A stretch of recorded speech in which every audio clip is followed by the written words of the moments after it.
If you're a camera buff, you love taking those pictures, and you're looking for that fusion between Android and camera, this could be the device for you. How's it going, guys? I'm Aaron from PhoneDog.com, and the Verizon version of the Samsung Galaxy camera just showed up at PhoneDog Texas. Let's take a look and see if this cobalt black version is worth the $549 price tag it commands at Verizon Wireless. But first, special thanks to our partners at Best Buy Mobile for giving us devices like this for use in our One Paw Bandit giveaway game. When you go into Best Buy Mobile, you'll deal with unbiased support, whether it's Verizon, AT&T, Sprint, or T-Mobile. They'll make sure you're hooked up with the carrier and the support and the needs that matter most to you. Let's take a look. It's an unboxing.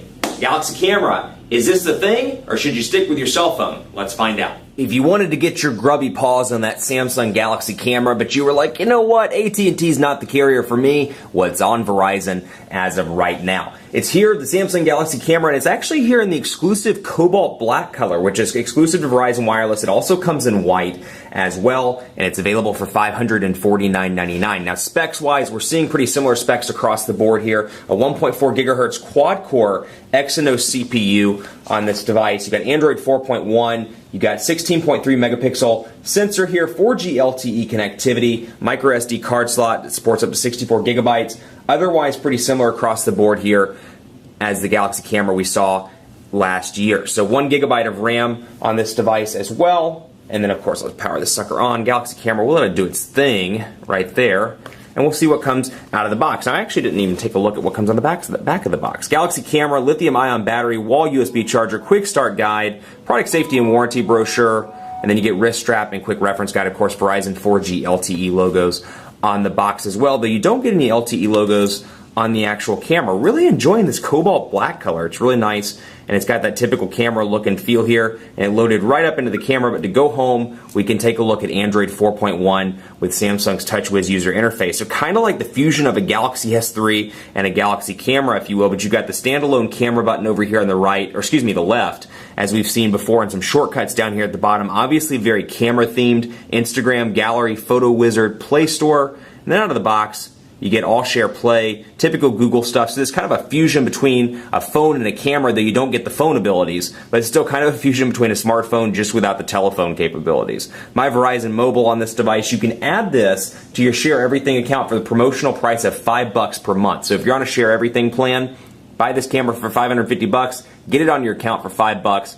Not too bad, and you can take advantage of your data plan and share that with everybody else. So you got some Verizon stuff, but nothing too major on this device. You get the video editor, setup wizard, which is a Verizon thing, but a lot of different stuff to help you out of the box make the most out of this camera. Paper Artist, video editor, photo wizard, like I said, and then Groupcast, which is actually an all-share thing. Then you got your widgets as well. So again, very similar to like a Galaxy S3 or a Note 2 in overall look and feel and functionality. Apps right there. And then you got some on-screen buttons over here, which may be hard to see on the camera right now. Not this camera, but the actual camera that I'm filming this on. You got your menu button here. System update, we'll install that in just a little bit. Home button, and then back as well, and then you've got your typical Android 4.1 notification area here with driving mode, which is ironic for a camera, but you've got those you can scroll back and forth between. Your ongoing wireless network available, so much like a typical Verizon Wireless Android device. You've got your ongoing Wi-Fi notification you can't get rid of, and then you've got your system update available here as well with the Verizon Wireless Network ID down there at the bottom. Of course, you can flip it around, and it'll go from portrait to landscape mode. And I've got my settings as well, which I can scroll through here, turn Wi-Fi off, and even when you turn it off, though, it still keeps that notification up there in the notifications bar. Otherwise, pretty similar. I know I keep saying this, but pretty similar to an Android device all around with the way that it looks and it feels. You can add your accounts. We can add a Google account if I want to, although for some reason I lost my 4G LTE.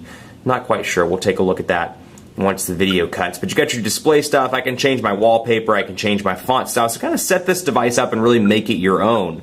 And that's really cool because it brings together kind of a customization element here in addition to bringing together, obviously, the camera features that come on the Galaxy camera. So on the top, you've got, of course, your shutter button, you've got your power button, you've got a flash right here, and then you've got this right here. To activate the flash, boom. Pretty easy. And then you've got, down at the bottom, an area for a tripod mount. You've got your HDMI area, a battery area, it looks like, and then your, of course, your micro USB charging port down here and 3.5 millimeter headphone jack over on the side. So I'll show you here. So you can see battery right there, excuse me, micro SD card slot, SIM card slot for your micro SIM on Verizon, and your HDMI port, which can easily be accessed without opening that up just by doing this right here. So you can do that without opening the entire battery door and just messing everything up.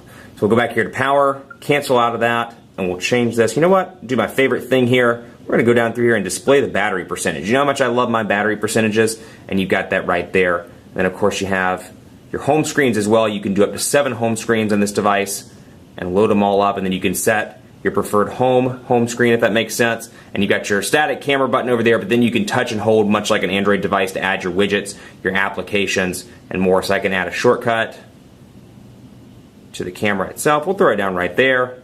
Actually, we'll throw it down over here.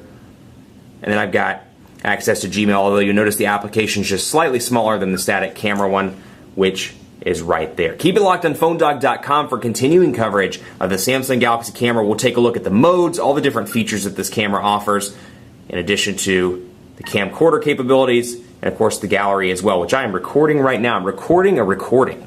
Take that, brain. Keep it locked on PhoneDog.com for continuing coverage. Be sure to follow us on Facebook, Facebook.com/PhoneDog, as we go through the journey with the Samsung Galaxy camera. Be sure to hit me up on Twitter and let me know what you'd like to see out of this device as well. If you like the color, you want to see more on that, you want to see more on the build quality, you want to see more of the Android features this device has, or perhaps how it uploads via 4G LTE, let me know at PhoneDog_Aaron on Twitter, at Facebook, at Facebook.com/PhoneDog, and now on Google Plus at gplus.to/PhoneDog. Keep it locked on the site for continuing coverage of the Samsung Galaxy camera. Before we sign off, let's see what comes in the box. Quick reference guide, the usual stuff, but you know what? That doesn't mean that we shouldn't unbox it. Important consumer information, información importante al consumidor. In other words, stuff you're never going to read. Product safety and warranty information. I shouldn't say that. Maybe you'll read it. Consumer information, and of course, like I said, important consumer information right there. Your LTE SIM card. And a couple of goodies out of the box. Your typical USB cable here, AC adapter module, typical Samsung stuff. And then you got a little lanyard thing that you can put around the device itself. Let's take a look at this.